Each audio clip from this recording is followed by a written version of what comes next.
Hey guys, what's going on? Happy Saturday. This is Spirit of Vinyl. I'm Craig. Hope you guys all having a good week. Everybody enjoying their summertime or whatever.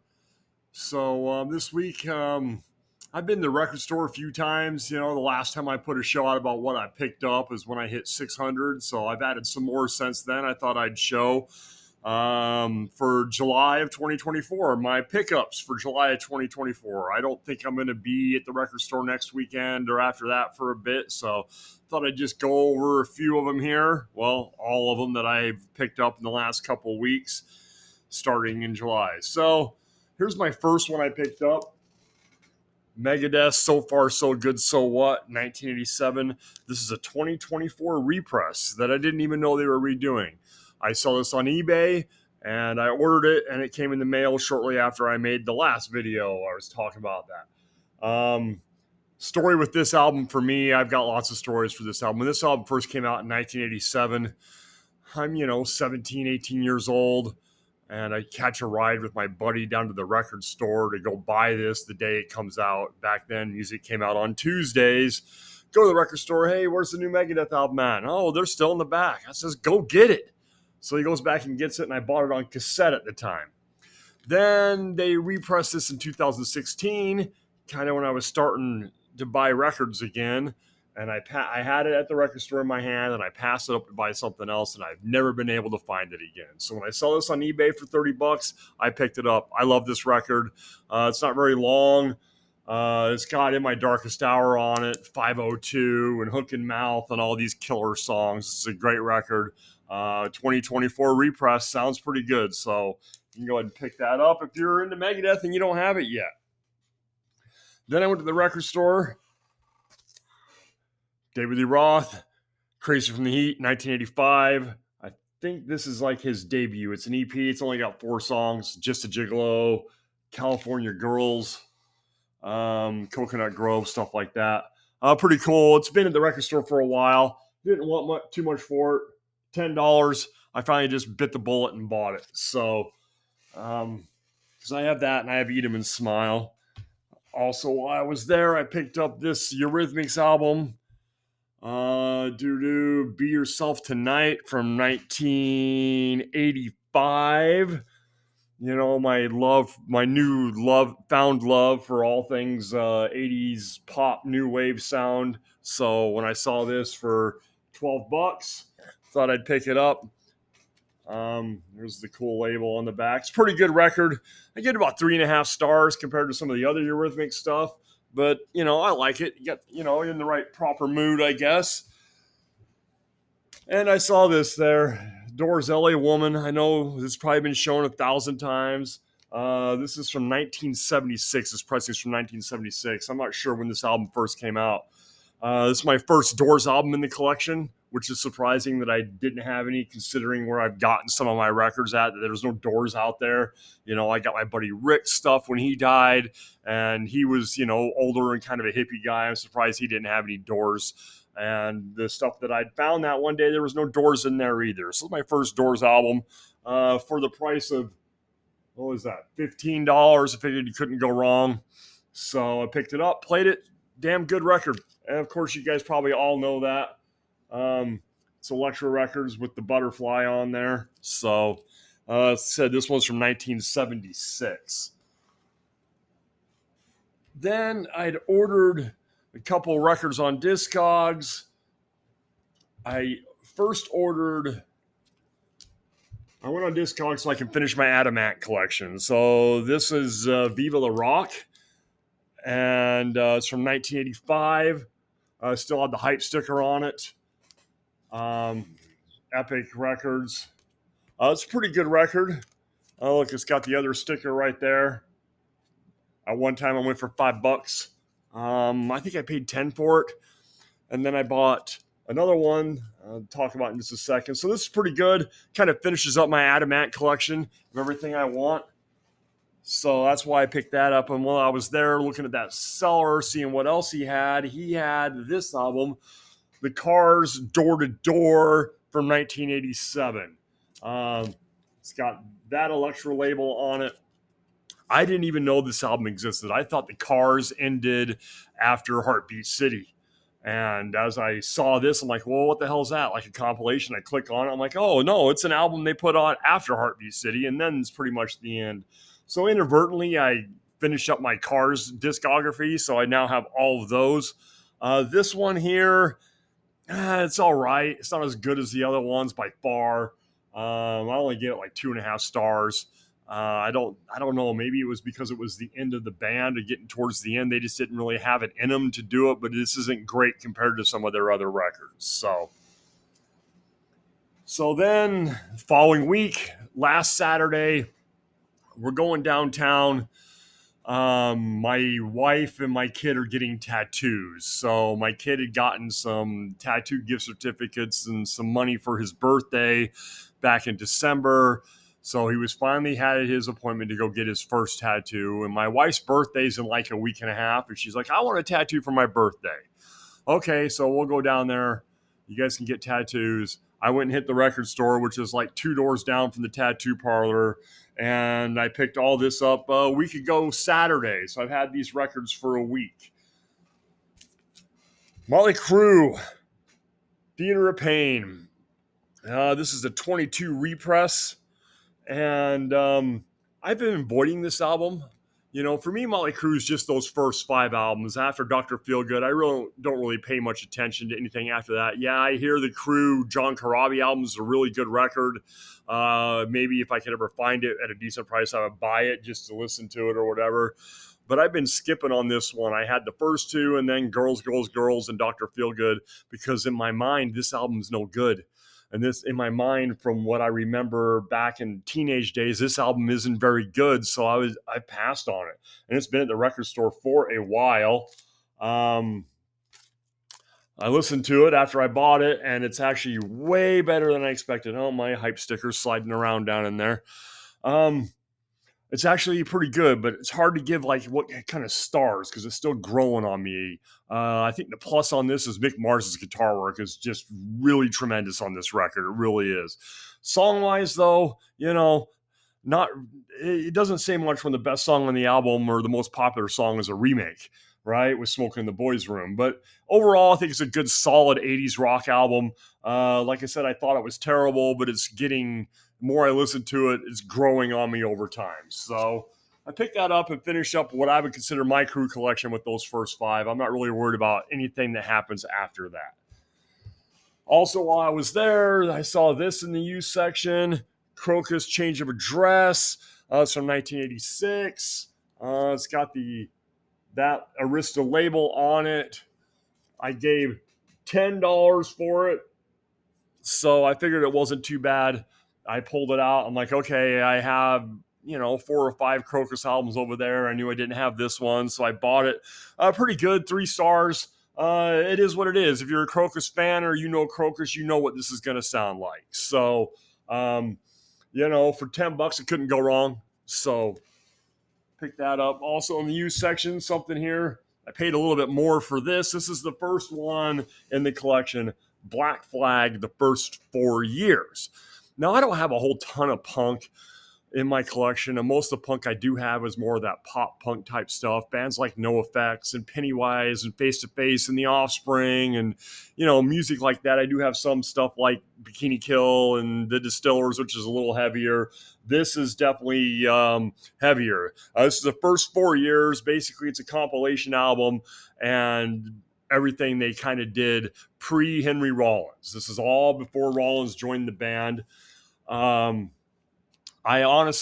kind of knew what to expect, but I didn't expect this to be as good as I thought it was going to be. It was really good. It's really raw, energetic, just dirty, angry punk music, from the early 80s or whatever. And I'm not sure what year this album came out because when I looked it up on Discogs, it's kind of weird. It doesn't really show the years that this is released.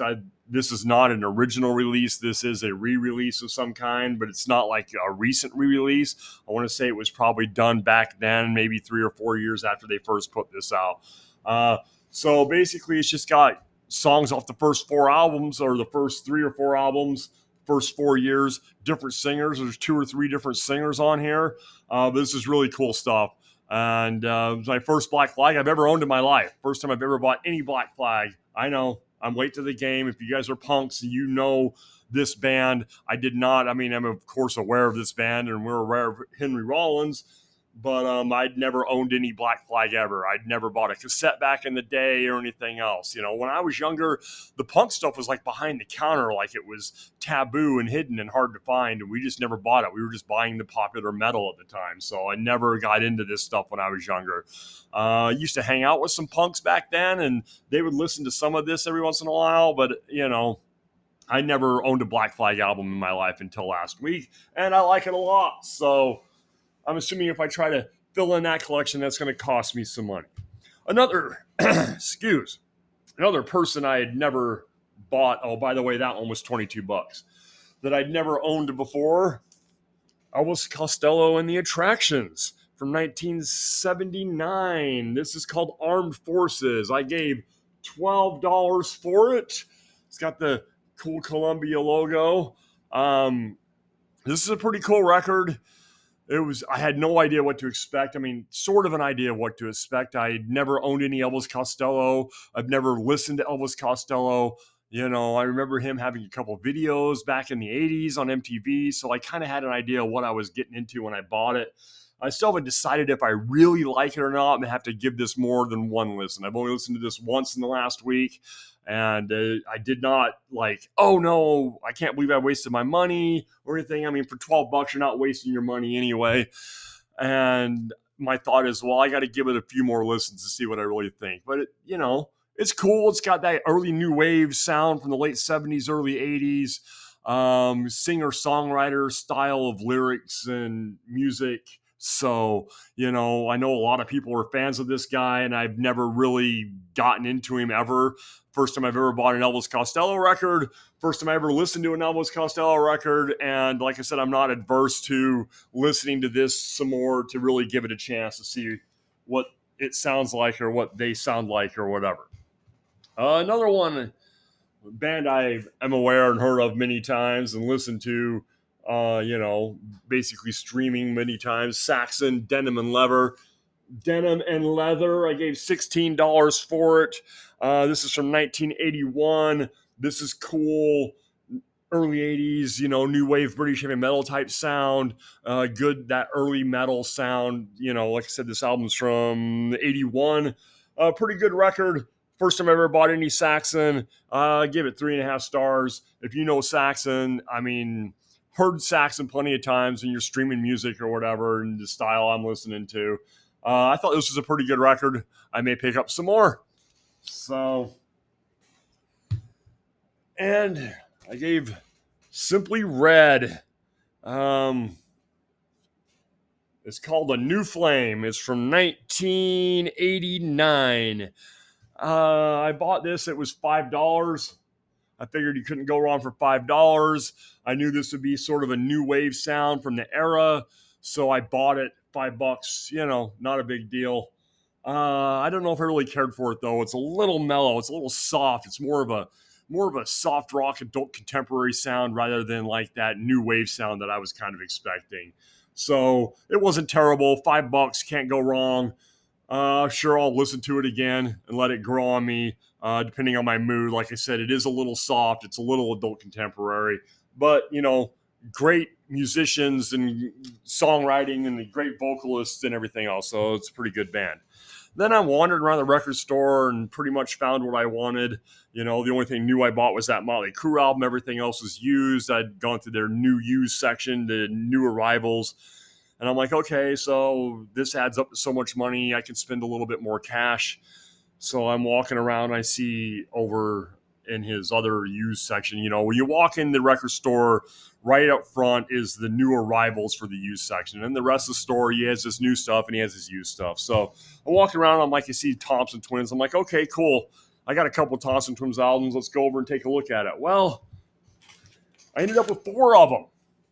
Did not plan it. He had 4 Thompson Twins albums over there. I bought all 4 of them, thinking, well, that'll at least finish off my Thompson Twins, because I had Into the Gap and one other one. So this one's Sidekicks. 1983 US, it was called Sidekicks. In the UK, it's also known as Quick Step and Sidekicks. This record is early. This is the second Thompson Twins album, and this record is fucking killer. It is so good. I was blown away by how good this record was. I give this album 5 stars. You can see it all had the hype stickers on them. They were all still in the shrink. They'd been cut open. The records on the inside looked basically brand new. I, of course, cut the shrink off and saved the hype stickers because old shrink causes creases in corners because shrink wrap shrinks as time goes on and it gets brittle and it can cause damage to your sleeves. So I know a lot of people like to keep their shrink wrap on. I do not. I like to remove it and try to save the hype stickers, by pulling it out. It was a value LP by Arista. So, but this album was killer. I mean, it was so good. I was really blown away. The next one I got, we're going by, this is Lies. This is from 1982 also. This is a 4-song EP, essentially. Actually, it's a 3-song EP. It has a dub version of Lies, the regular version of Lies, and something else on there, which are songs off of the album I just show off of Sidekicks. So, I don't remember what I gave for that because I had to get rid of the sleeve. It was a shitty sleeve. The first one I gave $9 for this one. I want to say this one was like $5, and it too was in very good shape, basically mint condition. Has a little bit of damage on the bottom here, but for $5, and it's a 4-song or 3-song EP. EPs are nice when you don't have much time left, but you're not ready to go to bed yet, so you can play that. And then from 1982, also Thompson Twins put out like 3 albums in 1982. I bought this. I did not have this. This is called In the Name of Love. I have not listened to this yet. So this is the one record I've been showing you that I have not played. I will play probably as soon as I'm done recording now. So I cannot give you whether this is any good or not. Well, actually, I know it's fairly good because from what I'm understanding, it's kind of one of those things they did back in the 80s, take some songs off of one record and another record, repress it, and sell it in a different country as a new record or whatever. So I think not necessarily a greatest hits album, but sort of a compilation or a combination of the first 2 or 3 Thompson Twins albums. So, yeah. So I haven't listened to it yet, but I will. And I only gave $8 for that one. And then I gave $5 for this one. This is called Here's to the Future. Thompson Here's to Future Days is what it is called. This is from 1985. This is the last Thompson Twins album that I could see in the 80s anyway. I think they did something later, 10 years later or whatever. I gave $5 for it. I've listened to this. It was pretty good. At one time, you can see right there, it was $1 wherever somebody else bought it. This sticker is actually somebody had peeled it off, stuck it right on the album itself. It's a cut corner or whatever. This album was okay, sound-wise compared to, listening to Sidekicks and how great that was and playing this. I think I played it the same day. A little disappointing compared to some of the other stuff. The other one was just so good, but this not terrible. It's, it's the Thompson Twins, who's a band I'm really starting to fall for. And I was thinking I'd pick up those 4. He had all 4 of them there, plus what I have. That would complete my collection of Thompson Twins albums. Unfortunately, I was incorrect because their first one, their debut album, I still do not have. And of course, that's the one that's going to cost me $25 or $30 according to what I'm looking at on Discogs to find it in any kind of decent shape at all. So I'll have to bite the bullet so I can finish out my Thompson Twins discography. So that's what I've picked up for the month of July of the year 2024. That's pretty much it. That's what I've been listening to over the last couple of weeks, are those albums more than anything else. I buy records, I listen to them. As soon as I pretty much get them, I listen to them throughout the week or whatever. So that's pretty much what I've listened to over the last couple of weeks. My daily listens is all the stuff that I've picked up. So, well, thanks for watching, guys. Hope you enjoyed it. I really appreciate it. All the followings and the likes and subscribes. And if you want to spread the word, go for it. See if we can get me to 200. But I'm happy with what we got. I love you guys watching. I really appreciate it. Hope you guys all have a wonderful time. For those of you who are in Boston, hanging out with Mike from MGK, having your vinyl community party. I hope you guys have a freaking blast out there. I hope by the time you see this, I'm assuming you'll have already returned home. I hope you guys all had a blast and didn't get too hammered or too hungover. So hope all your flights are safe and everything else. All right, thanks guys. I really appreciate it, and we will talk to you guys later. Have a good one all.